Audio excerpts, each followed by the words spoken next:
Халелуя. Бүгдээрээ эзний үгийг сонсохын тулд хамт залбирцгаая. Бидний агуу эзэн минь бид өөрсдийн зүрх сэтгэлийг таны өмнө нээж танаас гуйн залбирч байна. Таны гайхамшигтай амьд үг бидний зүрх сэтгэл дээр чи урам зориг бас итгэл найдвар хүч чадлыг өгөх болтугай. Таны үг бидэнд ухаарл бас сургамж эзэн минь та үгээрээ биднийг бас сахилгажуулж бас үгээрээ биднийг засаараа танаас гуйж байна.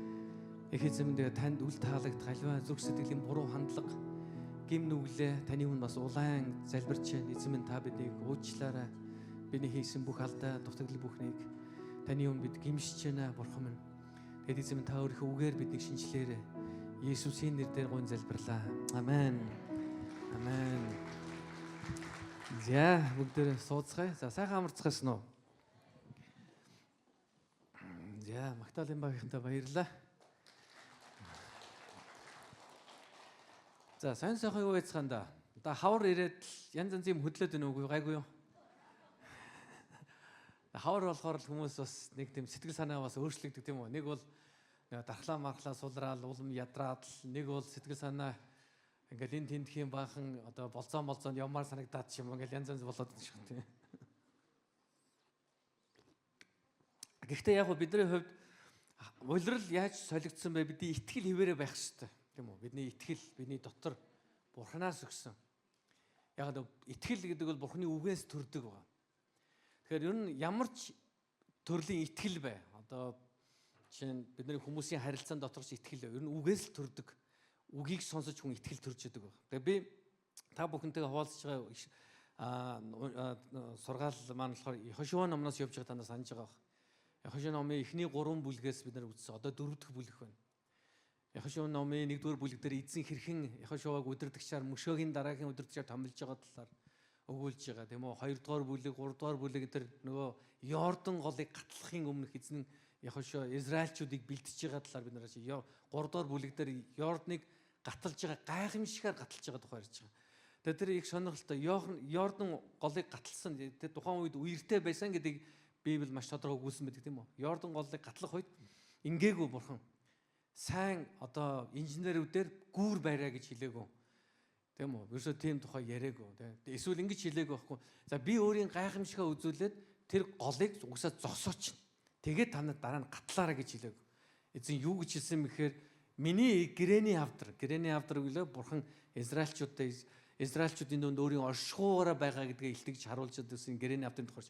Миний гэрэний хавдрыг дахилчнаар өргөөд тэгээд тэд нар яана гэсэн бэлээ. Тэд нэр голд хөлд тавих үед гол зогсноо гэсэн ба голын урсгалсан. Мэдээж маш олон талаас бид нэр харах юм бол өнөөдөр бидний оюун бодол ч юм уу энэ боломжгүй зүйл санагдаж болох юм. Гэтэл энэ маань бурхан хийгсэн, бурхан амлсан, бурхан өөрийнхөө ард түмний төлөө үйлдсэн үйлсийн тухай ярьж байгаа учраас бид нар энийг итгэлээр хүлээн авдаг. Тэгээд энэ гайхалтай түүх баг. Тэгээд энэ итгэлийг эзэн бас биднээс юу гэж шаардсан бэ гэхээр бүх юм сайн сайхан болсны дараа та нар итгэдэг биш. Нэгсэндээ та нар нүдэрээ харж гараараа барьсны дараа за яг одоо итгэжлээ шүү. Одоо яг гой болох юм байна гэж биш. Харин бүх юм та нарын бодсноос бидний бодсноос эсрэгээр байсан ч гэсэн та нарын итгэлийн алхам хийгээрэй гэдгийг эзэн бас өөрийнхөө үгээр дамжиж бидэнд зааж байгаа. Итгэл бол бидний амьдралын маш чухал хүч юм. Итгэл найдвараа алдсан тохиолдолд бид нар алсын хараагүй болдог, зориггүй болдог. Тэгээ бид нар хохирогч болдог. Бид нар тэгээд буруутгаж эхэлдэг хүмүүсээс дандаа бурууг хайж яадаг бид нар гомдлагчар болж эхэлдэг байгаа. Мэдээж бидний амьдралд биднээс шалтгааллахгүй маш олон зүйлс байгаа. Шийдвэр гардаг. Бид өөрсдөөсөө шалтгаалж хамгийн сайнаа хийдэг. Гэхдээ нөгөө талд юу болохыг бид нар мэдэхгүй. Тийм учраас бидэнд юу хэрэгтэй? Итгэл хэрэгтэй байна. Эсвэл бурхан өөрийнхөө гайхамшиг хийгээсээ бурхан өөрийн нэгүслэр одоо бидний хийж байгаа үйлсийг, үйлчлэлийг, бизнесийг, ажлын минь өрөөгөөсөө гэсэн итгэлийг бид нар тээх хэрэгтэй болж байна. Гэхдээ тэр итгэл дотор бид нар за яг бурхан ивэсэн ч яг ивэхгүй байсан ч яг гэхдээ яг хөтэ би бол чадандоо болондоо гэдсэн энэ бодол үндэ биднийг бурхан дээр бүрэн итгэл найдвараа тавих дандаа саад болдог. Бидний энэ бодлууд чинь бас их аюултай байгаа шүү итгэлээр амьдрахад. Нэг талаараа ягаад нэг талаараа аюултай байдаг гэхээр маш олон зүйлийг бид нар хүний ухаанаар хүний арга замаар шийдэх гэдэг байхгүй.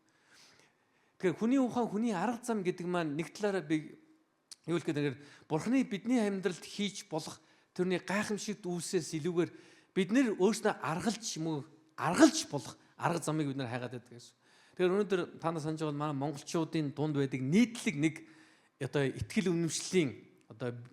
үнэмшлийн нэг юм чанар ямар нэг чанар байгаа. Тэр ямар чанар вэ гэхээр аргалуулах гэдэг чанар байгаа. Аргалуулах. Тэгээ аргалах юмыг таньдаг хүндээ ярьж хэлж тэгээ бүх юмыг зохицуулах. За мэдээж энэ харилцаануудыг бидний хэн нэгэнтэй сайн харилцаатай байх, тэр харилцаагаа дамжуулж хэн нэг хүн танд тааламжтай хандах мандах гэдгийг бол учиргүй би үгүйсгэж чадахгүй ч гэсэн би юу дээр илүү их би та бүхнийг итгэхээсэ гэж үзэж байна гэхээр бид нар яг өөрсдөөсөө шалтгааллах зүйлээ хийгээд бус зүйлийг эзэн даатгах сурах, мөн эзэн энийг хамгийн сайнаар хийн гэсэн итгэлийг тээх. Болсон ч яг уу болоогүй ч яг уу хэрвээ болохгүй бол надад өөр зам байгаа ш. Нэгсэндээ бурханд итгэх итгэл гэдэг маань бидний нэг хувилбар биш байхгүй да. Ойлгосноо нэг хувилбар. Нэгсэндээ зарим хүмүүс ингэдэг байхгүй.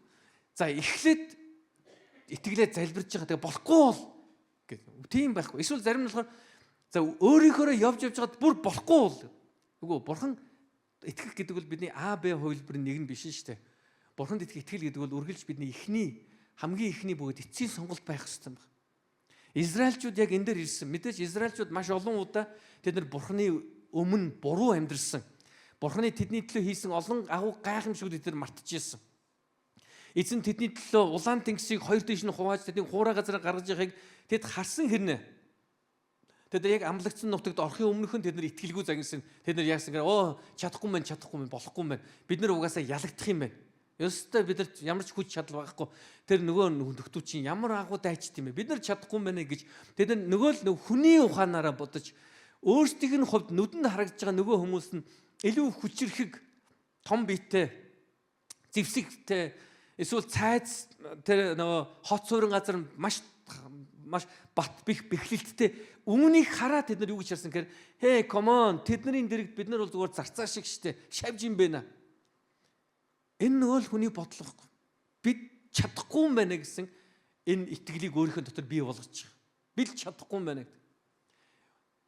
Тэр ямар олон гайхамшиг харсан бэ? Харин тэр бүх гайхамшуудыг мартах гэдэг бол өндөө тэдний итгэлгүй байхын нэг суур болжсэн байна. Дараа нь бүр итгэлийн үеийнхэн гарч ирсэн санаж байна уу? Хэн бэлээ? Яхошогийн үе. Энэ итгэлийн үеийнхэн яагаад тэр бусад өмнөх үеийнхаасаа өөр байсан бэ гэхээр тэд нар бурхны үгэнд бүрэн итгэж ирсэн бөгөөд бурхны тэд өвөг дээдсийн амьдралд хийсэн бүх нь бүр түүнээс илүү ч зүйлс биелэх боломжтой гэж итгэж ирсэн байна. Тийм учраас одоо 4-р ном 4-р бүлэгт орж ирж байна. За мэдээж би 4-р бүлэг тэр чигээр уншихгүй. Тэр чигээр уншаад дууссаны дараа таны тал чинь унтцсан байгаа байна.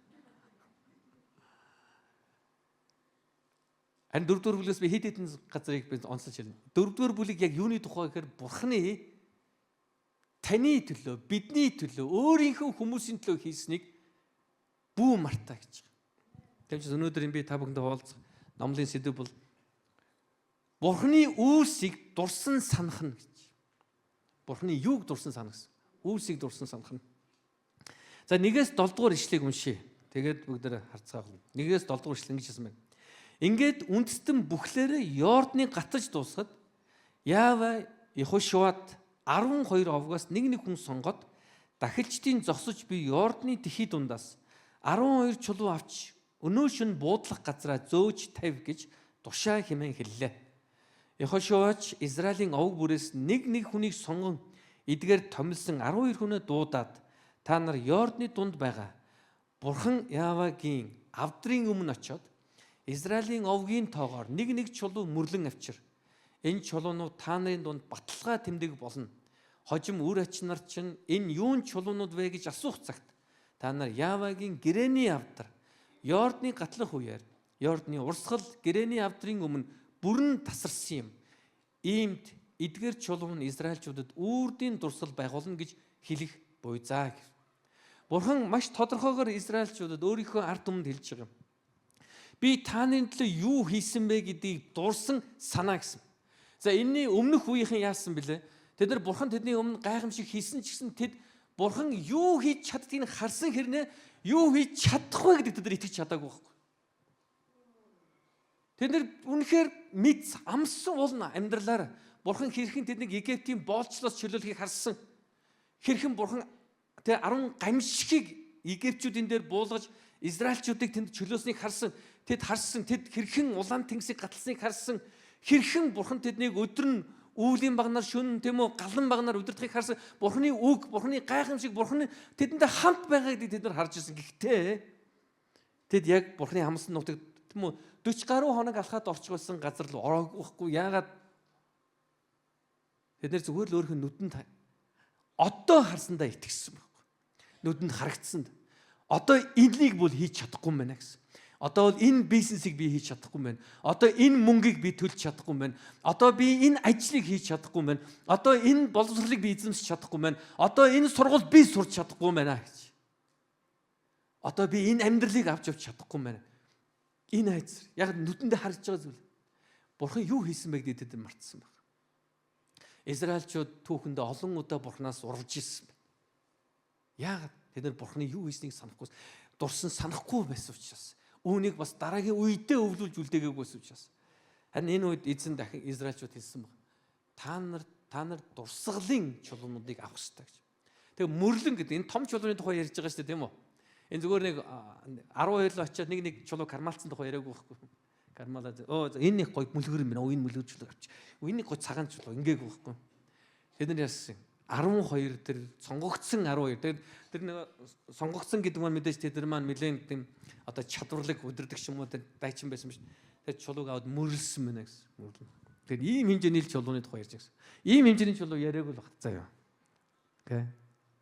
Ямар хэмжээний чулуу гинөө? Бүгдээрээ мөрлөлтөө.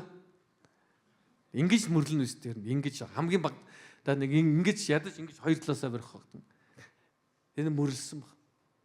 Бурхан юу хийсэн бэ гэдэг. Энэ бол үргэлж бидний амьдрал чухал асуулт. Өнөөдөр ан өгтөө бид нэг юм өөрөөсөө асууж байгаа. Бурханы хийсэн үйлсийг би сансаар байна уу? Би мартсан байна уу гэж. Бурхан юу хийснийг би санаж байгаа юу? Бид зарим хүмүүс ингэдэг өнгөрснөөр амьдраад яах өнгөрсөн бол өнгөрсөн түүх. Тэнд ялсан бол ялсан, хожигдсан бол хожигдсан, авсан бол авсан, аваагүй бол аваагүй, өрөнд орсон бол өрөнд орсон, өөрөө төлсөн бол төлсөн. За тэр бол түүх. Ирээдүгээр шинээр шин. Үндэ өдөр бүр бид нар шинээр амьдрна. 2026 оны 3 сарын 22-нд урд нь амьдарч үтсэн хүн байл гараар өгөхгүй. За дахин асууя. 2026 оны 3 сарын 22-нд урд нь амьдарч үтсэн хүн байна уу? Байхгүй. Би 2025 оны 3 сарын 22-нд амьдарснаа бол санаж байгаа. Амьдэрсэн гэж би бол итгэж байгаа, мэдж байгаа. Ягаад би одоо ингэ байгаа учраас.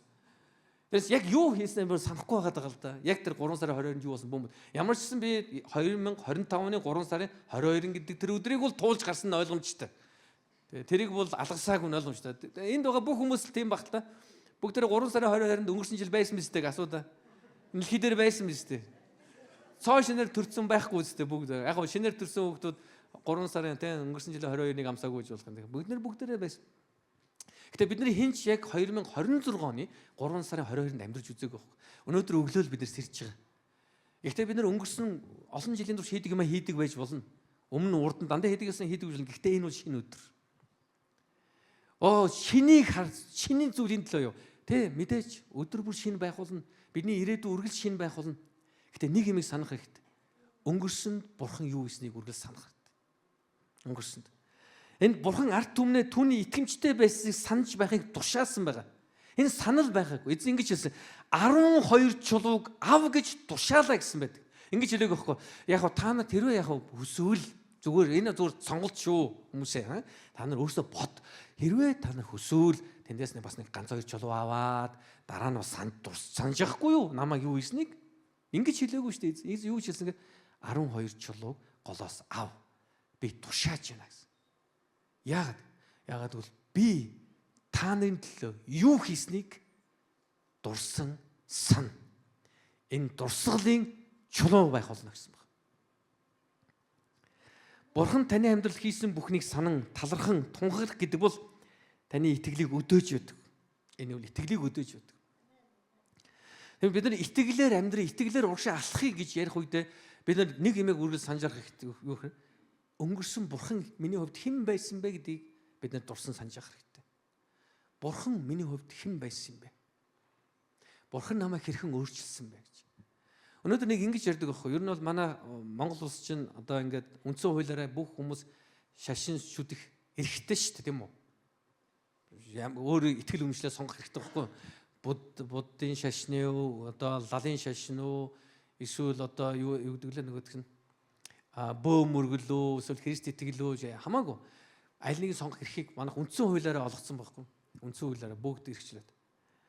Гэхдээ энэ үндсэн хууль байна гэхээр бас бүх юм дураараа хүн болгон дуртай хүн болгон юм хийгээд иж одоо шашны байгууллага байгуулад иж болох. Энэ чинь бас тодорхой хэмжээний бүртгүүлж одоо байгууллагад аль бие усаар байгууллага бүртгүүлж төрд ингээ явдаг баг. Тэгэнгүүт манайх чинь жил болгон бүртгэлээ сунгадаг.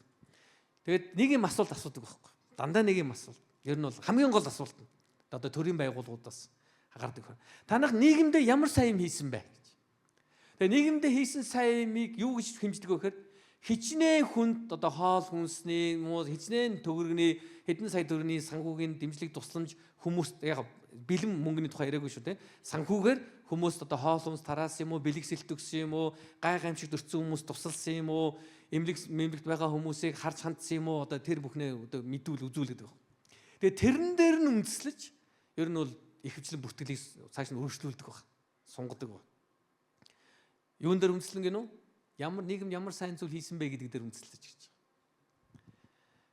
Тэгээ энэ бол маш өрөөсгөл юм баггүй. Энэ маш өрөөсгөл.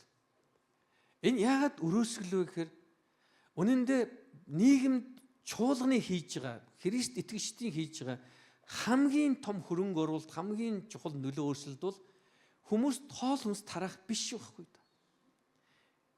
Окей. Мэдээж манай чуулган бид нар сар бүрэл өдөр тодорхой хүмүүлэг ажлууд хийж одоо айлуудад зарим хэрэгцээ айлуудад бид нар хүнсийг багц центр өгж мөгөөр ингээ явдаг. Гэтэ энэ бол үндэ бидний яг гол зорилготой мань харьцуулах юм бол энэ бол нэг том юм биш байхгүй. 100 сая төгрөгийг юм уу хэдэн тэрбум төгрөгийг бид нэр хүмүүст хоол хүнс авч өгөх зарцуулж болно. Тэрүүгээр одоо улс нийгэм бид нарыг энэ стас Христийн ч ямар агуу хүмүүс вэ гэж хэлж болно. Гэтэл үндэ хоол гэдэг бол зөвөр нэг л юм байгаа. Энэ бол хүний нэг л хэрэгцээ байгаа. Харин хүний насан туршийн хүний бодит хэрэгцээ, бодит өөрчлөлт гэдэг бол хувь хүн итгэл үнэмшилтэй байх хэвлэдэг. Нэгс нь хувь хүний тэр хандлагын зан чанарын өөрчлөлт байдаг. Тэр энэ зан чанарын энэ өөрчлөлтийг хинч тэр хүнээс сулгаалж чадахгүй. Окей. Яг л энэ хүнд үлддэг зүйл байгаа. Тэгм учраас би тэгж хэлмээр санагддаг. Би тэгж хэлмээр тэгж ярилцмаар хариулмаар санагддаг. Та нар нийгэмд ямар тустай юм хийсэн мэхээр бид нар өнгөрсөн жилүүдэд энэ 20 гаруй жилийн сүм оршин тогтоход хэдэн мянган хүмүүсийг амьдрал зөв суурьтай байх, зөв хандлагатай байхад бид нар нөлөөлсөн. Хэдэн мянган хүмүүс согтууруулах ундаанаас тийм үү яг тэр донтолтоос тийм үү архины хамаарлаас өөр янз бүрийн муу зуршлын хамаарлаас бүрэн чөлөөлөгдсөн. Бас хэдэн зуун гэр бүлүүд эвлэрсэн салсан байж байгаа сүмдэр ирж эвлэрсэн гэр бүлүүд байдаг. Энэ бол нийгэм тустай үйл явдал. Энэ нийгмийг өөрчилж байгаа. Нийгмийн хандлагыг одоо дараагийн төвшин рүү, шинэ төвшин рүү гаргаж байгаа үйл явдал байгаа. Энэ бол жинхэнэ өөрчлөлт. Тэгэхээр бид нар Бурхан өнөөдөр бидэнд юу хийсэн бэ гэж харахтаа бид нар ихэвчлэн Бурхан надад юу өгсөн бэ гэдэг тухай харах гэдэг. Бид нар Бурханаас авсан зүйлээ амархан мартдаг. Яг гэвэл дараагийнх нь хэрэгцээ гараад ирэх үед энэ Израильчүүдийн хувьд юу гэхээр энэ бол Израильчүүдийн хувьд амьдрал түүхэнд гаргаж хамгийн том өөрчлөлт баг. Юу гэхээр Бурхан тэд нар бүрэн итгэсэн итгэл найдвараар дамжуулж Бурханы амлалтын биеллийг амсахын тулд тэд нар Йордан голыг хуурай газараар гаталсан. Бурханы гайхамшиг харсан нь энэ бол ер бусын үйл явдал. Энэ бол тэдний амьдралыг бас тэр чигээр нь өөрчилсөн үйл явдал. Үүнээс болж бид нар ямар их итгэл үнэмшилтэйгээр дараагийнхаа тулаанд ялтыг байгуулсан гэж. Тэд нар Йордан голыг гаталсны дараа Бурхан тэдэнд хэлсэн нэг л туршаал байгаа. Энэ хөр миний юу хийснийг дурсан сан гэж хэлсэн байна. Миний таны төлөө юу хийснийг санахын тулд, дурсахын тулд та нарын голоос 12 чулуу аваа гэсэн. Нэгс нь намайг хэн бэ гэдгийг үргэлж өөртөө сануулаа гэж. Бурхан зүгээр өнөөдрийн хэрэгцээний Бурхан төдий биш юм аа. Бурхан өнгөрсөн амьдралын минь хэрэгцээг хангасан Бурхан мөн. Бурхан өнөөдрийн минь хэрэгцээг хангасан Бурхан мөн. Бурхан ирээдүйн бүх хэрэгцээг хангах Бурхан мөн. Бурхан бидэнд бүх амийг, бүх амьдралыг өгсөн тэр Бурхан мөн. Бурхан бол бүтээгч, мөнхийн эзэн мөн юм аа. Үүнийг дурсан санаа гэдэг хэлж байгаа.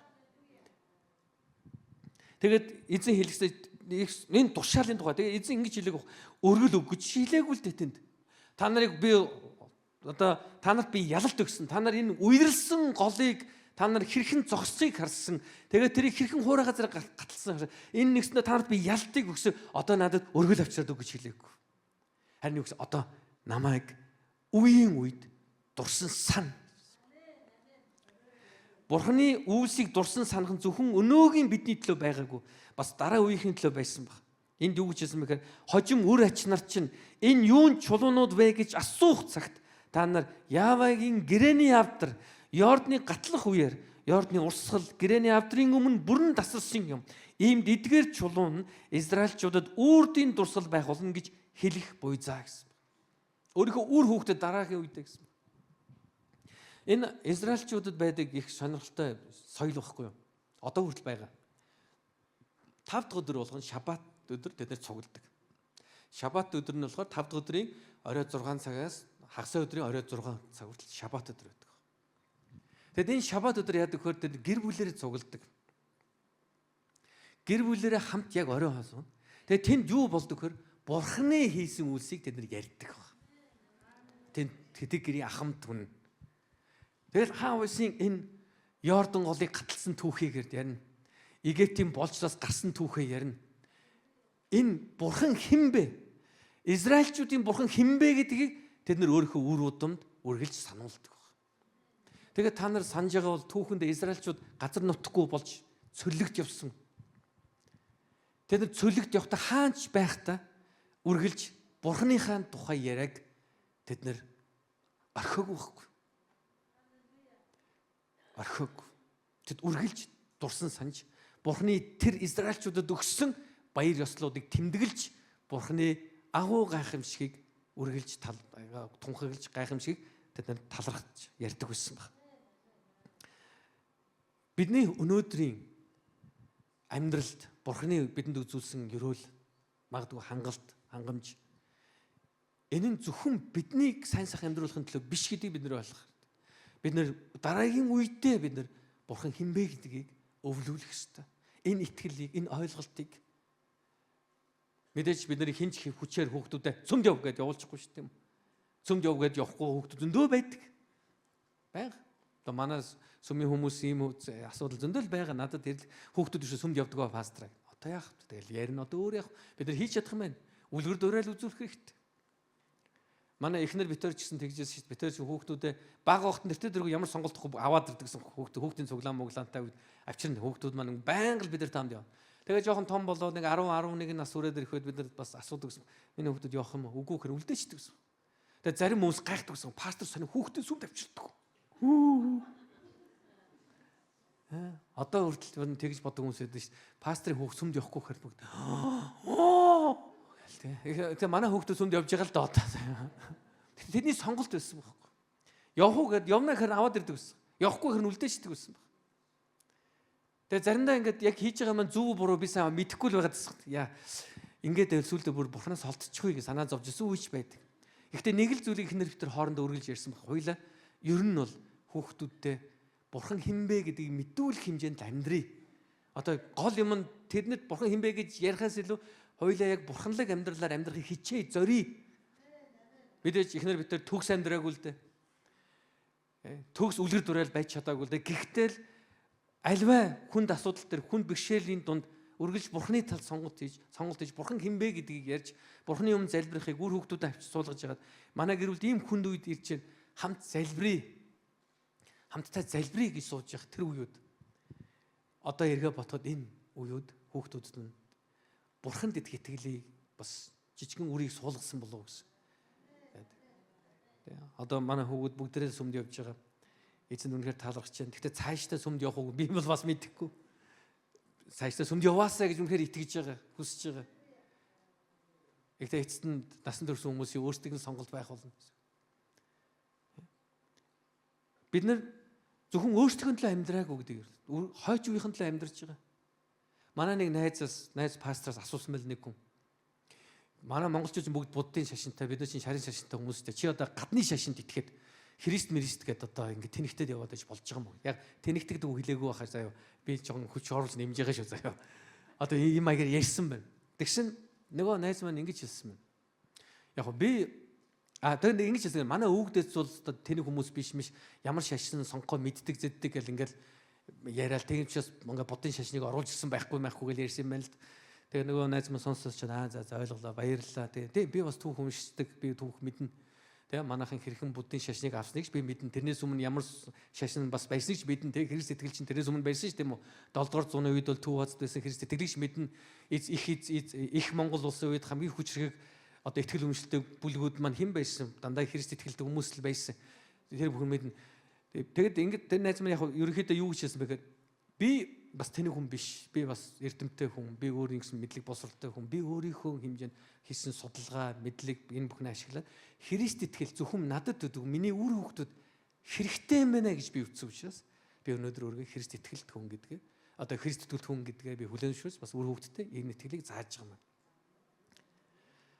Тэгэхээр энэ бол бид нар ухамсартай хийдэг юм байгаад байгаа. Бид нар ингэж болохгүй. За тэгж яагаад өөрснөө мэдээд ирчих үстэй биш. Бид нар санаатаагаар зоригтойгоор хүүхдүүдтэйгээ бурхан хин бэ гэдэг. Аавынх нь итгэдэг бурхан хин юм бэ? Ээжийг нь итгэдэг бурхан хин юм бэ? Аав ээжээр нь ямар бурханд итгээд байгаа юм бэ гэдгээ бид нар хүүхдүүдтэй хэлж ярьж тэр бурхан бас бидний амьдралд юу хийсэн бэ гэдгийг хүүхдүүдтэй бид нар хуваалцаж гэрчлэх ёстой байна. Бурхан юу хийсэн бэ гэдэг. Манай гэр бүл бид нар ингээл орой болгон бид нар гэр бүлээрээ суугаад яг гоо зарим хүмүүст бол сайн үлгэр дуурайл биш байх шүү. Гэхдээ би үннээ л хэлчихье. Орой болгон ингээл би хүүхдүүдээ суулгаад хамтдаа залбираад идэг л дээ. Бид нар ер нь бол 7 хоногт нэг удаа ер нь тогтмол нэгээс 2 удаа бид нар яг хоолн дээр хамт яг цуглах үе байдаг байхгүй. Тэр үед бид нар залбирдаг. Тэгээ залбирахтаа би юу гэж залбирдаг гэж үргэлж нэг сэдвээр залбирдаг. Үргэлж нэг сэдв. Юу гэж залбирдаг гэж эзэн минь. Үргэлж биднийг хангаж ирсэн, хангаж байгаа Бурхан танд баярлалаа. Манай гэр бүлийн төлөө үргэлж сайныг үлддэг Бурхан танд баярлалаа. Тэгээ 3 хүүгээ эзэн даатгаад бид нар залбирдаг. Тэгээ хоолоо хамт иддэг. Энэ бол зөвхөн манай гэр бүлийн соёл баг одоо бидний одоо Христ итгэж гэр бүлийн соёл. Зарим одоо манай найз пасторуудынх болохоор орой болгон бүр Библи судал модал хийдэг. Бүр баярлдаг байхгүй. Урам авдаг. Ямар гоё юм бэ гэж. Тийм байгаасаа та нар маань заа юу. Окей. Тэгэхээр ямар ч гэсэн 7 хоногт 1 удаа юм уу 2 удаа юм уу хэдэн удаа хамаагүй Бурхан хэн бэ гэдгийг бид залбирлаараа дамжуулж өөрсдөө гэрчлэлээр дамжуулж өөрийнхөө үр хүүхдүүдэд дараагийн үедээ бид сануулж явах хэрэгтэй. Мэдээж манай гэр бүл тохиолж исэн уу гашуудаа маш харамсалтай үеуд байсан. Тэр үед хүүхдүүд юу гэж хэлэхээ мэдэхгүй бас байсан. Яагаад ийм болчихвоо гэдгийг тэгээд энэ болох нь зүв байсан юм аа ч гэж хэлэхэд хэцүү, буруу ч гэж хэлэхэд хэцүү. Тэгээ буруу байсан бол ягаад бурхан эндээс биднийг хамгаалж чадаагүй, авраагүй ингэж хүүхдүүд асуугаад хариулт байхгүй тийм хүнд уюуч байсан. Гэхдээ тийм үе ч гэсэн бид нэр хам суугаад зарим зүйлийг хүүхдүүдэд бид нэр ойлгодгүй маа. Гэхдээ бурхан талархах нь үргэлж зөв сонголт байх болно л гэдэг. Ингэж өнөөдөр хүртэл явж ирсэн байгаа. Ан нөхтөө бурхан талархах, бурханы үүсийг дурсан санах гэдэг бол энэ зөвхөн бидний төлөө хэлээд байгаа юм биш. Өнөөдөр бид зөвхөн ивэгцсэн учраас биш. Бидний дараа үеийнхэн бурхан хэн бэ гэдгийг мэдэхэд маш чухал байдаг. Мөн дараагийнх нь 3 дугаар бидний амьдралд бурханы хийсэн үйлс нь зөвхөн бидний өөрсдийн сайн суун төлөө биш, бурханы алдрын төлөө гэдгийг Библи хэлж байгаа. Бурханы алдрын төлөө бөгөөд бусдад бурхан хэн бэ гэдгийг гэрчлэх боломжийг олгодог. Жишээний загалмаа. Бүгдээрээ загалмаа харж байна уу? Загалмаа хараад хүн болгон янз бүрийн боддог. Зарим хүмүүс загалмаа хараад гадаадын шашных гэж. Зарим хүн хараад загалмаа хараад бодно энэ мод нь арай жоохон цайвар уу, жоохон бүрэн бордуу байсан бол гэж бодно юм уу? Зэ хүн болгон янз бүр бод. Үндэ энэ загалмаа энэ сүмийг хамгаалах гаагүй шүү дээ. Бид ингээ загалмаа тавьчих сүм хамгаалах гэдэг юм биш шүү дээ. Хамгаалагдах гад уучлаарай. За хамгаалагдах гад зүг байгаа юм биш тийм үү? За бүгд хамт хэлэнэ 93 хамгаалагдах гад. За лайв сонсож байгаа хүмүүс хэлээрээ бас хамгаалагдах гад байгаа юм биш. Загалмаа тавьж байгаа сүм хамгаалагдах гэдэг юм биш тийм үү? Эсвэл та машиндаа загалмаа ингээд зүгчээр машин чинь хамгаалагдах гэдэг юм биш. Машин чинь хулгаад алдагдахгүй болно гэсэн амлалт ерөөсөй байхгүй. Машин чинь мөргөлдөхгүй гэсэн амлалт байхгүй. Та өөрөө ч очиж хүн мөргөж болно, хүн ч ирж таныг мөргөж болно. Окей. Загалмаа энэ бэлэгдэл энэ дурсгал байхгүй. Ямар дурсгал вэ гэхээр Христ бидний төлөө юу хийсэн бэ гэдэг бидний сануулдаг. Христ бидний төлөө юу хийсэн бэ? Энийг сануулдаг. Тэгэхээр загламыг харахтаа бид нар юуг боддог гэж Есүс Христ миний нүглийн төлөө үхээд миний нүглийг, миний бузар нүглийг, миний хуваа хийчихсэн, миний одоо бүх гэм нүглийг Есүс өвөрөөд загламад цовдож өгсөн юм. Есүс ариун цусаа миний нүглийг уучлахын тулд урсгасан юм аа. Үндэ би Бурханаар хайрлагдахаар тэм төгс зохист хүн байгаагүйч Бурхан миний төлөө ирсэн юм аа гэдгийг загламаа бидэнд сануулдаг. Есүс миний төлөө үхсэн гэдгийг сануулдаг. Есүс миний төлөө оршуулгдсан гэдгийг сануулдаг. Есүс миний төлөө үхлийг алж амьдсан гэдгийг хоосон загалмаа бидэнд сануулдаг юм. Есүс юу хийсэн бэ? Хийж чадсан бэ гэдгийг санах бүртээ би Есүс юу хийж чадахгүй гэдгийг би мэддэг. Христ агуу гайхамшигыг өнгөрсөн энэ 2000 гаруй жилийн туршид хүн төрлөختний төлөө хийсэн бол өнөөдөр ч гэсэн тэр хийсээр л байх болно. Эзэн агуу гайхамшиг хийх болно гэсэн. Тэгээд Яхошуа номын 4:24 дээр ингэж хэлсэн байгаа. 24 дээр хамгийн сүүлийн ишлэлээр газар дэлхийн бүх ард түмэн Явагийн хүчрхэг мотрыг ийхүү мэдж та нар ч бас Бурхан Явагаас насан туршдаа эмээх учиртай билээ гэсэн. Хоёр зүйлийг энэ ишлэлээр хэлсэн. Нэг нь бүх хүмүүс Явагийн гэрчлээ гэсэн. Бурханы гэрчил гэсэн. Бүх хүмүүст гэрчил гэсэн. Эргэн тойронд байгаа хүмүүстэй. Тэгэхээр бид нар ингээл машинд автобусанд орчоод хүмүүсээ би Христ итгэж гэж хорилоодой гэж хэлээгүй шүү дээ, тийм үү? Хэлээгүй. Мэдээж ингэж хэлэх юм бол хүмүүс айгуул танаас айд зүгтаагаад энэ юмстай мэдрэл мутаваг энэ юу вэ? Энэ Есүс явахын мэдрэл удалчихсан. Энэ яг тийм болчихжээ. Энэ удахгүй 9 давхраас үсрэг ухаа гэж бодох байх тийм үү? Тийм учраас мэдээж бид нар ухаалаг байх хэрэгтэй. Хүмүүс бидний эргэн тойронд байгаа хүмүүс бидний амьдрал болж байгаа өөрчлөлт, бидний амьдрал болж байгаа сайн бөгөөд сар бүхэл үед хэрхэн тэр бүхнийг давж гарч байгаа гэдгийг бид нар гэрчлэл маань Бурхан надтай хамт байгаа гэсэн. Би Бурханд итгэдэг, Христ надтай хамт байгаа.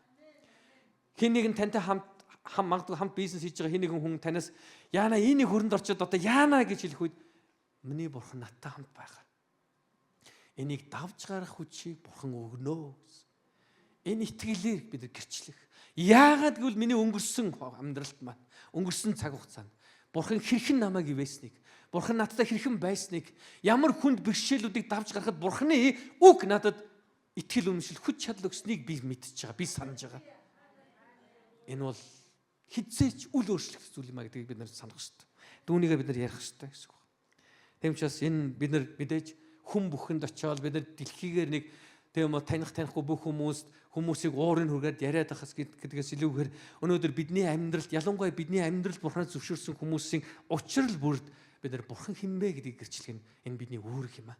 Мөн бид нар эзний сайн мэдээг тэгээд зүрх сэтгэлдээ тэгээд бид нар Христийг мэдээгүй хүмүүст очиод Есүс Христ бол аврагч Бурхан юм аа гэж хэлэх энэ бол бидний амьд гэрчлэл байх болно. Израильчууд Бурханд бүрэн найдаж чадахгүй байсны нэг шалтгаан мэдээж тэд Бурханы хийсэн, тэдний төлөө хийсэн бүхнийг мартдаг байсан гэдэг нь Библиэр хуучин гэрээнд харагддаг.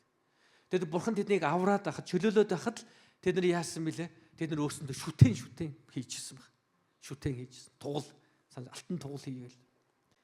Тэ мөшөөг Синаа руу гарсны дараа тэд нар мөшөө утсан л да. 40 хоног тийм үү? Тэгээс үлдээ за тэр мөшөө гэдэг энэ удирдагч бүр өөр энэ хүн яг өөрийнх нь замаар явчих шиг боллоо за. Хэдүүлээ одоо яах вэ гэдэг алтан тугал хийхэд тэрэндээ мөргөч гэсэн баг. Энийх өмнөхөн тэд нар юу харсан гэж Бурхан хэрхэн тэднийг ер нь шин гайхамшигар удирдсаныг чөлөөлснийг тэд мартсан байсан. Би танд юм аливаа эд зүйл Бурхан таныг хангасан эд зүйлсийг та мартаж болох байх. Ягаад гэвэл бид нар дараагийн хэрэгцээ гаргахад өмнөх хэрэгцээнд хэрхэн хангагдчихсанаа мартаад идэх баг. Окей. Харин таны доторх итгэл Бурхан таныг хэрхэн өөрчилснийг, таны хандлагыг, таны зүрх сэтгэлийг, таны амьдрал дахь үн цэнийг хэрхэн өөрчилснийг та мэдж байгаа бол энийг мартахад тийм амархан биш байх. Тийм учраас би танд юун дээр илүү анхаарал хандуулаасаа гэхээр юутай болсон бэ гэдгээс илүүгээр хэн байгаа вэ гэдэг. Та хэн болж өөрчлөгдөж байгаа? Бурхан таныг хэн болгож дагуулж байгаа вэ?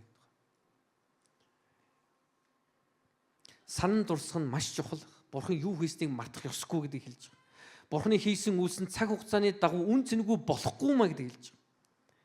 Тэгээд хэлсэн мэт ийм эдгээр чулуу нь Израильчуудад үрдийн дурсал байх болтугай гэж байх болно гэж хэлэх буй цаа гэсэн байна. Тэгэхээр энэ 24 дугаар ишлэлээр хэлсэн би тэр хэлсэн тийм хоёр зүйлийн нэг нь би хэлсэн тэгээ хоёр зүйл нөхөр эмээх тухай ярьж байгаа. Бурханаас эмээх тухай ярьж байгаа. 24 дугаар ишлэлээр энэ их гайхалтай эмээх гэдэг үл ягаад гэхээр Бурханаас эмээх энэ сэтгэл маань биднийг Бурханы зөв амьдрал руу дагуулж идэг. Хэрвээ бид Бурханаас эмээхгүй байх бол бид нэр үргэлж бурхан амьдралыг сонгоно. Өнөөдөр ялангуяа 21-р зууны итгэгчдийн хувьд нийтлэг байдаг нэг алдаатай ойлголт юу гэхээр Бурхан бол хайр нэгүслийн Бурхан гэдэг ойлголтод гүн дурлсан байдаг. Бурхан зөв шударгын Бурхан гэдэгт биш. Бурхан ариун Бурхан гэдэгт биш. Бурхан өөрийнхөө хайрладаг хүүхдүүдийг сахилгажуулдаг гэдэгт нь биш. Зүгээр Бурхан бол хайр нэгүслийн Бурхан гэдэгт л дурлаад байдаг. Тэгээ тэр яагаад тэрэнд дурладаг гэж яагаад гэвэл өөрийнхөө амьдралыг зөвтгөхөд амархан байхгүй. Чи яагаад архитын согтураад байгаа? Тэгэл гимшиж штэ гимшчин заа юу. Бүтэн зэд төсөмд очиод гимшиж штэ. Гү чи яагаад завхараад байгаа юм? Гү тэгэл гимшиж штэ гимшчин тэгэл залуу хүн ганц үе хүн тэгэл одоо физиологийн хэрэгцээг хангахгүй болохгүй л штэ. Ямар хэцүү юм. Чи яа хулгай гэдэг. Үгүй амьдрал би залбирсан штэ Бурханаас Бурхан минь ажил өгөхгүй тэгээд өгж байгаа ажилд хулгай хийх вэ штэ.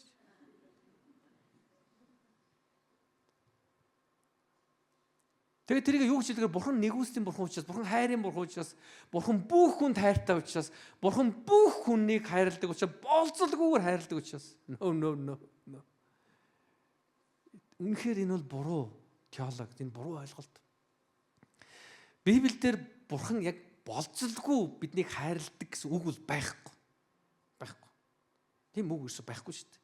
Бурхан би чамайг болцолгүй хайрладаг шүү гэж Библиэд бичиг. Бурханы болцолгүй хайрын тухай теологийн ойлголт нь Библийн зарчмаас гарч ирсэн байхгүй. Тэгж бас Бурхан болцолгүй хайрладаг гэдэг нь Библийн үндсэн зарчим теологийн ойлголт бол Бурхан бидний гим нүгэл дотроо үхсэн байхад өөрийн хүүгээ илгээсэн гэдэг нь өөрөө биднийг болцолгүй Бурхан биднийг хайрлсан гэдгийг илтгэж байгаа шүү. Тэрнээс биш Бурхан биднийг үргэлж болцолгүй явуулаад байна гэж хэлээгүй. Та нар тэнэгтээд нүгэлдээ явгаалаа би таныг хайрлаад байна гэж хэлээгүй. Ойлгосноо? Бурхан болцолгүй хайр гэдгийг бид нар юунд дээр ойлгох хэрэгтэй байх нь вэ? Есүс Христ бидний төлөө энэ дэлхий дээр ирсэн маань өөрөө болцолгүй хайр юм аа. Ингэж хэлээгүй байхгүй. За баталтай чамайг айтайхан байгаад бол би чиний төлөө үхнэ. Чамайг тэнэгтээд бол би юу гэж чиний төлөө үхдэг юм бэ? Би бол сайн хүний төлөө үхнэ штэ. Ийм муу нүгэлтэй хүний төлөө би юу гэж үхдэг юм бэ гэж Бурхан хэлээгүй нь бол өөрөө болцолгүй хайр гэдэг. Ойлгож байгаа хүн байна уу? Окей. Тэрнээс биднийг эзэн дээр ирж түнд итгэлээ тавьсны дараа эзэн биднийг бас болцолгүйгээр хайрлаад бидний ингээд яг чи яасан тэнэгтэл зүгээр биш харин ч эзэн хэлж байгаа. Эзэн хэлж байгаа. Ариун амьдраа гэж. Зөв амьдраа гэж. Христ итгээд 30 гаруй жил 33 дахь жилдээ амьдарч байна. Энэ хугацаанд би Христ итгэсэн цагаас хойш ч гэсэн маш олон алдаа гаргаж ирсэн байна. Гэхдээ би нэг ч удаа Бурхан болцолгүй юм чинь уустаа дахиад тэнэгтэй. Би үргэлж өөртөө хэлж сануулж, үргэлж өөрийгөө сахилгажуулах гэж хичээж Бурханаас гуйж сууржсан зүйл гэж нэг алдаагаа дахин давтахгүй байх юмсан гэж. Тэгээ үнийг ч би өөрийнхөө пасторудад өдрөж шилдэг. Нэг удаа алдахыг би ойлгоно. Хүн алдаж болно хүн. Санаатаа санаандгүй, зоригтой зориггүй алдаж болно. Харин хоёр удаа энэ биш ээ. Энэ бол сонголт болоод байгаа. Тэгээ 3 4 за бүр биш ээ. Энэ бол бүр Бурханд итгэхгүй байна гэсэн утгыг харуулах гэдэг байна гэсэн. Та нар санаж нэг Техасын үг гэдэг шүү дээ юм уу? Техасын үг. Ямар Техасын үг гэхээр нэг хүн чамайг илжиг гэж хэлвэл бити тоо. Хоёр хүн чамайг илжиг гэж хэлвэл бити тоо. Гурав дахь хүн чамайг илжиг гэж хэлвэл чи илжигээ гэсэн байхгүй.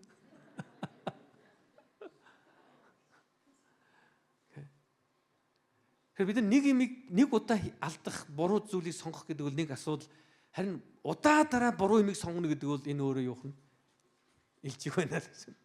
Бурханд итгэл байна уу? Бурханаас имэх имэйл байна уу? Эзнээс имэх.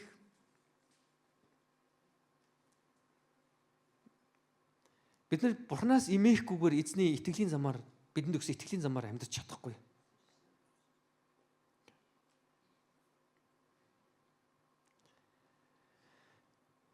Бурхны хийсэн үйлсээр бид нар бас өөрсдөө итгэлийгч байгуулдаг, үр хүүхдийнхээ итгэлийгч байгуулдаг.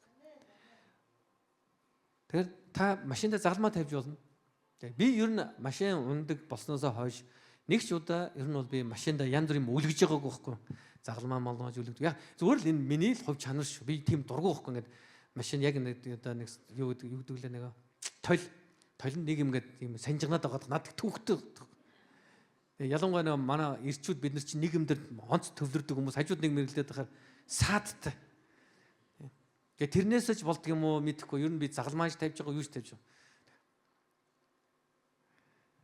Хүмүүс загалмаа тавьчаад шинэ машин авангуудаа загалмаа тавьчаад ер нь одоо хастад бурхандаа даатгуулчлаа гэж их буруу ярьж байна гэсэн. Окей. Бурхан даатгалын компани биш гэдгийг ойлгох хэрэгтэй. Тэгээ яг даатгалын компанид мөнгө төлөө юмаа даатгуул. Окей. Зүгээр бурхны юм зөвл амьдрахыг хичээ. Машина зөвл жолоод тийм үү? Бид нар өөрсдөө яадаг үлээ нөгөө дүрмээд өөрсдөө зөрчигдөө дандаа тэгдэг байхгүй. Юу сүртэй юм бүгд лингдэг штэ гэдэг. Шууд өөргөө хамгаалж байгаа штэ. Өөр хүн дүрм зөрчөөд ороод ирэнгүүт бид нар чинь сигнал даал, уурлал, гал цонхоо онгоолгоод, гал хашгирал чи дүрмээрээ юм уу? Бид нар чинь хоёр нүртэй хүмүүс байхгүй. Бүгд хажууд донд хэлэхгүй уучлаарай бид нар чинь хоёр нүртэй юм байна гэж.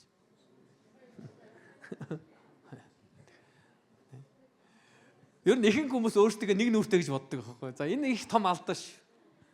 Нэг хүн надаас тийм зөвлөгөө авч ирсэн юм л да бас нэлээд хугацааны өмнө. Юу гэж хэлсэн гэхээр пастор надтай хүмүүс ингээд ялгуурч харьцаад байна яах вэ гэдэг. Тэгэхээр нэг угаасаа хүмүүс тэгэл ялгуурлал харьцсан шүү дээ гэсэн. Гэхдээ итгэж хүмүүс тэгж болохгүй шүү дээ. Тийм л дээ тэгж болохгүй.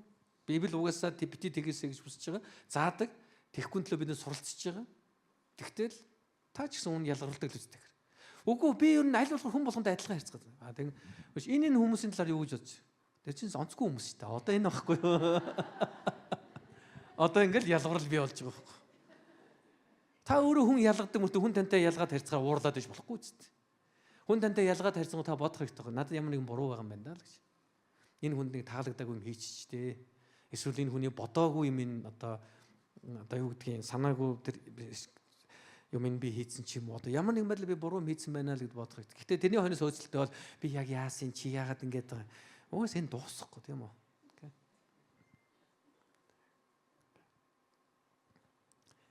Эцэст нь дүгнж хэлэхэд өнөөдрийн яг энэ 4-р бүлэг Хошо номын 4-р бүлэг юуны тухай ярьсан? Бурхны үйлсийг дурсах тухай ярьж байгаа. Бурхан юу хийснийг дурсах тухай. Дурсгалын зорилго бол Бурхны үйлсийг санах, түүний хинбэ гэдгийг тунхаглах. Өөрийнхөө амьдрал бол бусдын амьдралд. Түүний өнгөрсөнд хийсэн бүхэн бидний ирээдүйд итгэлийг өгдөгдгийг санах хэрэгтэй.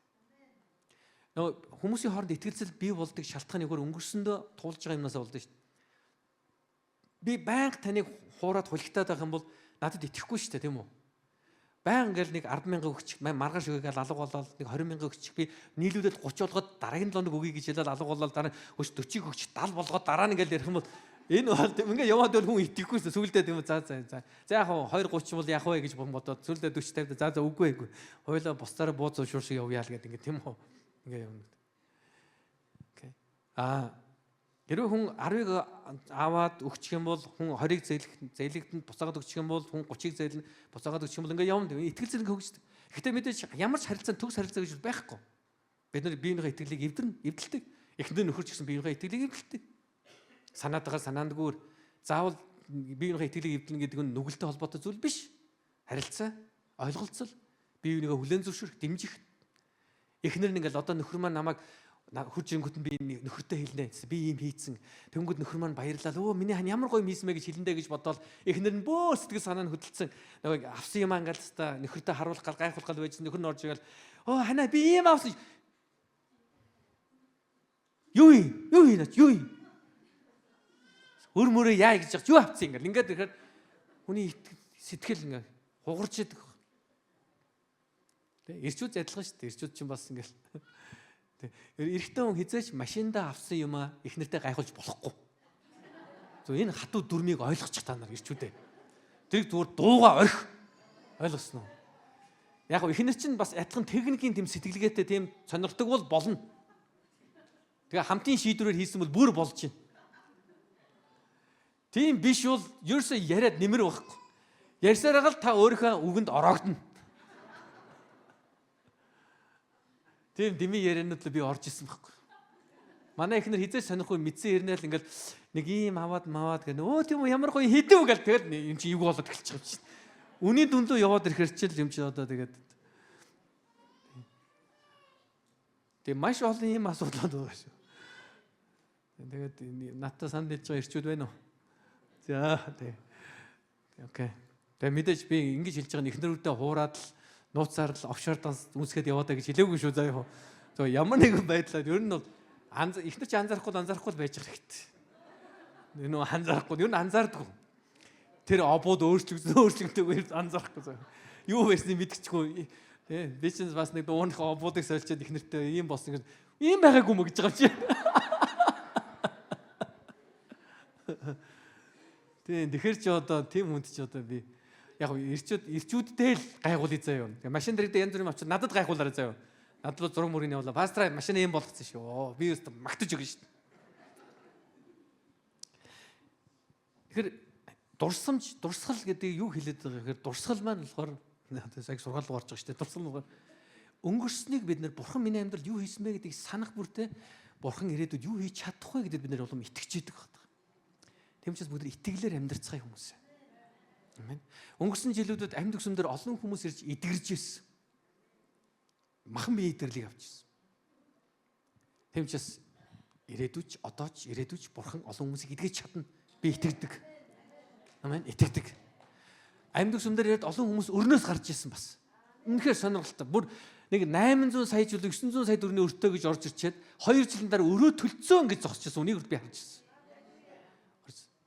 Ирээдүйчсэн та нарын олонч нь өрнөөс гарна. Халелуя. Бурхан хийж чадсан. Өнгөрсөн хийж чадсан. Бурхан одоо ч хийж байгаа. Ирээдүйд хийж чадуулна гэсэн. Эзэн биднээс итгэлийг хүсэж байгаа. Эзэн итгэрлийг хүлээн авсан тэр эмэгтэй тэлхтээ итгэл чинь чамайг итгэлээ гэж хэлсэн. Итгэл чинь. Энэ бол Бурханы үг гэхгүй. Христ Бурханы үг. Чиний итгэл чиний амьдралд эдгэрлийг авчирлаа гэж хэлсэн. Мэдээж эдгэгч нь бурхан өөрөө. Ихтэй тэр маш тодорхой хэлсэн. Итгэл чинь чамайг итгэлээ гэж. Итгэл чинь чамайг бүрэн болголоо гэсэн баг. Бүр тэр үг нь юм утга нэмсэн бүр бүрэн болголоо гэж. Бүрэн болгоно гэдэг нь махан биеийн хувьд, сүнсний хувьд авралыг хүртүүлээ аваад махан биеийн хувьд эрүүл сарвал болж байгаа тухай ярьж. Гэхдээ ямар ч эдгэрэл энэ дэлхий дээр төгс байхгүй гэдэг болгох. Яг л бидний бие махан бие маань төгс биш. Бид нар энэ дэлхий дээр төгс биш. Амьдралаар амьдарч байгаа. Энэ дэлхий дээр бүгд үхэн. Ямар сүртэй хэлсэн аа. Тэг өргөлттэй. Гинт өөрөө хэлээ өмнө зочлооч бисээ. Ямар амар хэлвэ бисээ. Үхэн гэх нэх урамтай хэлээд тах чинь. Тэг үхэл угаасаа байгаа шүү тийм үү бид нар махны өвч байгаа. Гэхдээ нэг юм санаж байгаа хэрэгтэй. Энэ бол төгсгөл биш. Бид нар идгэрнэ. Тэгээд бурхан идгэн ерөөс арга зам шиг. Дараа нь дахиад өвчин тусахгүй байна. Тэглээгээл өөрийгөө зовоогоол ёо би юунд эргэлцсэн юм бола дахиад өвдчихлөө. Дэлхий дээр амьдарч байгаа ш өвдөн ш дахиад. Дахиад залбирал дахиад идгэн. Заримдаа бид нар идгэрнэлтэй залбираад авахгүйсаар ч энэ дэлхий явж болно. Гэхдээ л бид нар идгэрнэс итгэлээр залбирсаар л байх. Яг л бурхан идгэж чадах учраас. Энэ миний санаа биш. Энэ бидний олсон санаа биш байхгүй. Энэ бол бурханы амьд үг хэлсэн. Амьд үг бидэнд хэлсэн. Бурхан идгэн гэсэн. Бурхан идгээсэн үү? Yes. Бурхан идгээж байгаа уу? Yes. Тэгвэл бурхан идгээх үү? Yes. Бурхан хангасан уу? Yes. Бурхан хангаж байгаа юу? Yes. Бурхан хангахгүй. Амен. Халелуя. Бурхан асуудлуудыг шийдсэн үү? Yes. Бурхан шийдэж байгаа юу? Yes. Халелуя. Бурхан шийдэхгүй. Yes. Бидний хэн ч мөнхийн асуудал дунд байхгүй. Бурхан бидний мөнхийн асуудлыг нэг мөсөн шийдсэн.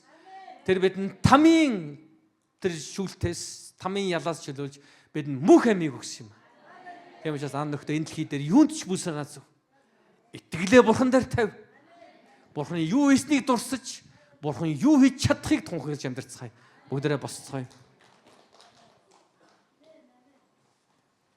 Халелуя. Та залбирахад бэлэн үү?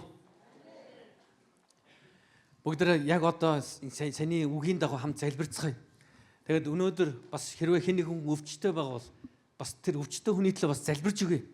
Хэрвээ та өвчтөй байгаа бол та гараа өргөхгүй суудлаасаа. Суудлаас гараа өргөхгүй. Окей. Өвчтөй байгаа бол гараа өргөж байгаагаа за өргөөд л байж байгаа. Окей.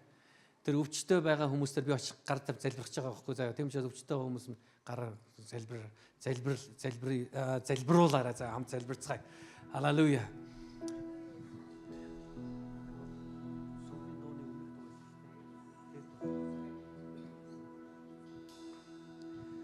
Халелуя. Бэлэн үү? Одоо бидэрт нэг 10 орчим минут энэ 10 орчим минут бүгдээрээ залбирцгаая. Тэгээ бүгдээрээ өөрийнхөө итгэлийг тунгаал. Бас ингээрэ та залбираарай бурхан минь ээ гэд гуйгаарай. Бурхан минь. Таны миний амьдралд хийснийг мартсан зүйл бол намайг уучлаарай гэд мартсан. Таны миний амьдралд хийсэн бүхнийг санаж таны хийсэн бүх зүйлийн талаар талархаж амьдрах итгэлийг өгөөрэй гэж. Окей. Халелуя. Амен.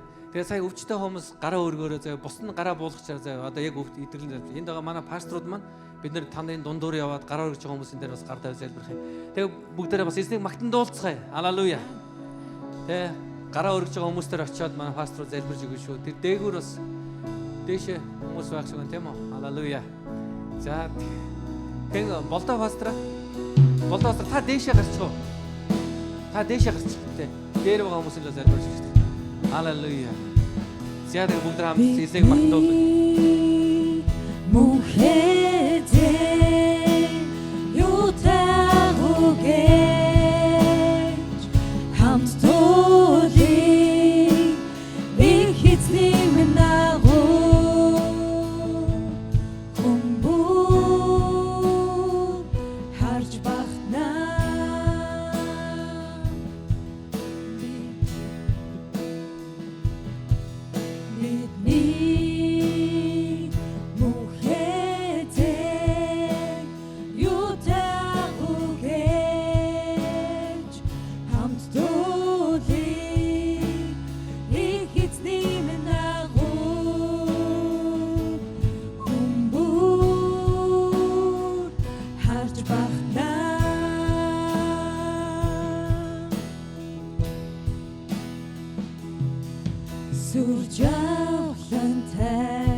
эзний минь агуу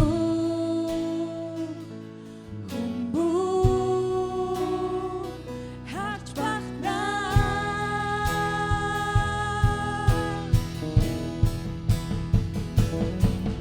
бидний мөнхэдээ юутай үгэж хамт дуулий их эзний минь агуу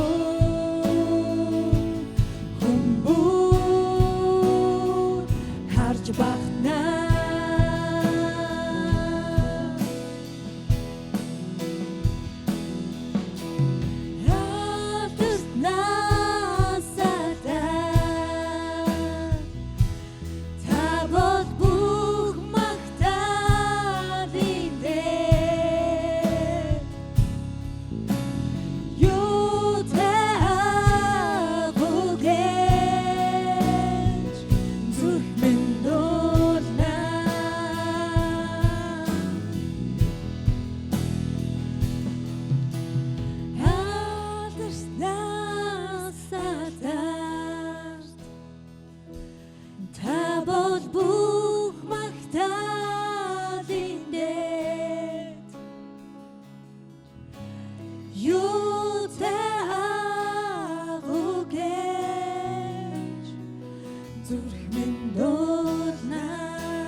бидний мөнхэдээ юутай үгэж хамт дуулий их эзний минь агуу хүмбүү харж багтнаа. Халелуя. Эзэн минь танд баярлалаа. Эзэн минь бид таны нэрээр тунхаглаж байна. Эзэн минь бидний төлөө хийсэн бүхний төлөө баярлалаа. Эзэн минь та амьд чуулганыг энэ чуулганд ирсэн хүн бүхний амьдралд таны хийсэн агуух өөрчлөлтүүд эзэн минь таны хангасан хангалтуудын төлөө талархах эзэн минь. Өнөөдөр хүртэл та энэ чуулганы хангаж ирсэн, та өрөөж ирсэн ирэх өдрүүдэд хүртэл эзэн минь энэ чуулганыг та өөрийн нэгүслээр хангаж өрөөсөөр байх болно гэдэгт итгэж байна эзэн минь. Бид танд итгэж байна эзэн минь. Танд итгэлээ тавьж байна эзэн минь. Та бол бидний цорын ганц аврагч, та бидний цорын ганц бүтээгч бурхан. Эзэн минь та бол эдгээгч, та бол чөлөөлөгч, та бол хангагч бурхан билээ эзэн минь. Эзэн минь танд баярлалаа. Энд дэрсэн хүн бүхний дээр таны эдгэрлийг гуйж байна. Хүн бүхний дээр таны хангалтыг гуйж байна. Энэ байгаа хүн бүхний дээр эзэн минь сүнсний эрх чөлөө гуйж эзэн минь. Сүнсний эрх чөлөө ирэх болтугай. Халелуя. О халелуя. О халелуя. Халелуя. Ариун сүнсний эрх чөлөө. Урам зоригтойгоор итгэл найрамдахаар таны алдрын төлөө амьдрах болтугай. Эзэн Есүсийн нэрээр өрөөж чинь эзэн минь халелуя. Танд баярлалаа Есүс. Халелуя. Эзэн танд баярлалаа. Яава таныг өрөөж сахиг хамгаалах болтугай. Яава тань дээр гэрлэн тусгаж таалалдаа багтаах болтугай. Яава танд сайн сайхнаа үзүүлж амар амгалан сойрхох болтугай. Эцэг хүү ариун сүнсийн нэрээр би өрөөн залбирлаа. Амен. Амен. Халелуя.